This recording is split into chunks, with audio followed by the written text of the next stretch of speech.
গোপালগঞ্জে আওয়ামী লীগ সমর্থনকারীরা সেনাবাহিনীর উপর হামলা ও গাড়ি ভাঙচুর করেছে এবং সেনাবাহিনীর গাড়ি পুড়িয়ে দিয়েছে। গোপালগঞ্জবাসী আওয়ামী লীগ সমর্থিত শেখ হাসিনা লোকজন। বিশেষ সূত্রে জানা যায় যে গোপালগঞ্জে আওয়ামী লীগ সমর্থিত নেতাকর্মী সহ আওয়ামী লীগের লোকজন সেনাবাহিনী বহর করা গাড়িতে আক্রমণ চালিয়ে সেনাবাহিনীর গাড়ি পুড়িয়ে দেয় এবং ভাঙচুর করে।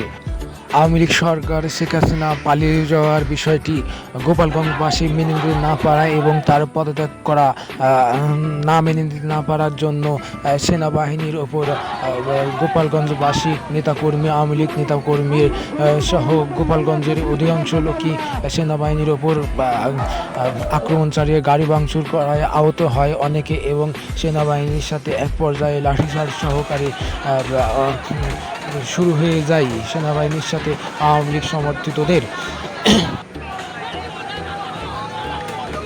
গোপালগঞ্জ সেনাবাহিনী গাড়ি পুড়িয়ে দিল আওয়ামী লীগ সমর্থিত শেখ হাসিনাবাদীর লোকজন।